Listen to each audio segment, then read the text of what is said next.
3월 7일 월요일 속건제 책임을 지는 삶. 오늘의 말씀은 레위기 5장 14절에서 6장 7절까지의 말씀입니다. 오늘 말씀이 조금 긴데요. 그래도 한번 다 같이 한번 읽어보면서 오늘의 말씀 나눴으면 합니다. 준비됐죠? 여호와께서 모세에게 말씀하셨습니다. 누구든지 실수로 여호와의 성물을 잘못 다루는 죄를 지으면 그 사람은 흠없는 수상 한 마리를 여호와께 바쳐서 허물을 씻는 제물인 속건 제물로 삼아라. 허물을 씻는 수상의 값어치가 은으로 계산할 때 성소에서 다는 무게로 정확히 몇 세겔이 되어야 할지는 내가 정해 주어라. 그 사람은 성물에 대해 잘못한 죄를 갚아라. 그는 그 값어치의 5분의 1을 더해서 그 모든 것을 제사장에게 주어야 한다. 그러면 제사장은 그 사람을 위해 속건 제물로 바친 수상을 가지고 죄를 씻는 예식을 행하여라. 그러면 그가 용서를 받을 것이다. 누구든지 여호와께서 하지 말라고 하신 일을 해서 죄를 지었으면 그가 그 사실을 몰랐다 하더라도 그에게는 허물이 있는 것이니 그는 자기 죄값을 치러야 한다. 그는 제사장에게 내가 정해준 값어치의 허물을 씻는 속건 제물을 가지고 가야 한다. 그 제물은 속건 제물로 알맞은 흠 없는 수상으로 하여라. 제사장은 알지 못하고 저지른 그 사람의 잘못을 씻는 예식을 행하여라. 그러면 그 사람은 용서를 받을 것이다. 그는 여호와께 잘못을 저질렀으므로 속건 제물을 바쳐야 한다. 여호와께서 모세에게 말씀하셨습니다.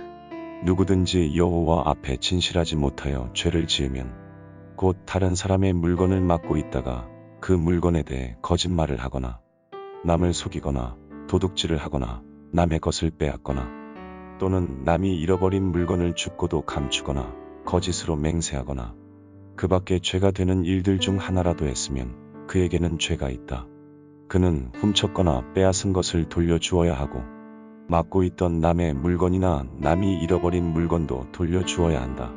그리고 거짓으로 맹세한 물건도 돌려주되 원래의 물건 값과 거기에 5분의 1을 더해 돌려주어라.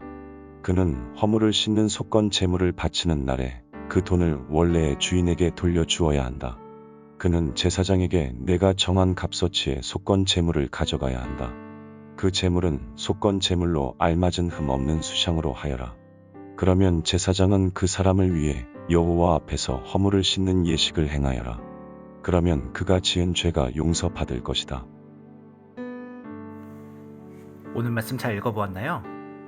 오늘에 나온 속건제는 실수로 성전의 물건을 손상시켰거나 다른 사람에게 잘못해서 물직접 손해를 입혔을 때 배상안으로 드리는 제사이고, 또 모르는 하나님의 계명을 어겼을 때 회개의 의미로 드리는 제사입니다.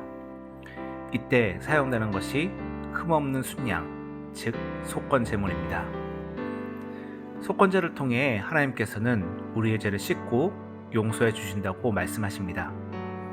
하지만 우리가 꼭 알아야 할 것은 단순히 속건 제물만을 드리는 것이 아닌 피해 입힌 것에 대해 보상하고 이웃에게 부당하게 취한 것이 있다면 먼저 그것을 주인에게 돌려주는 일부터 시작하는 것입니다.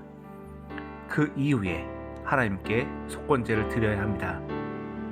하나님께서는 우리가 죄를 주님께 고백하고 용서를 구하면 용서해 주신다고 약속하셨습니다.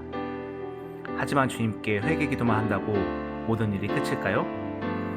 내가 만약 친구에게 잘못한 일이 있는데 억지로 미안하다고 하면 진정한 사과라고 할 수 있을까요? 진정한 회개는 말뿐만이 아니라 행동입니다. 하나님은 속건제를 드릴 때는 속건 제물로 보통 양이 아닌 알맞은 양으로 하라고 명하십니다. 알맞는 양은 흠없고 아프거나 기형이 아닌 온전한 양을 말합니다. 구별된 것을 하나님께 드려야 하는 것입니다.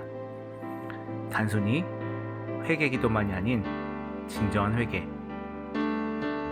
우리는 지금도 하나님 앞에서 기도할 때 단순히 잘못한 것에 대해서 고백만 하고 끝나지는 않나요? 한번 진정한 회개가 무엇인지 생각해보는 오늘이 되었으면 합니다. 오늘의 큐티 끝.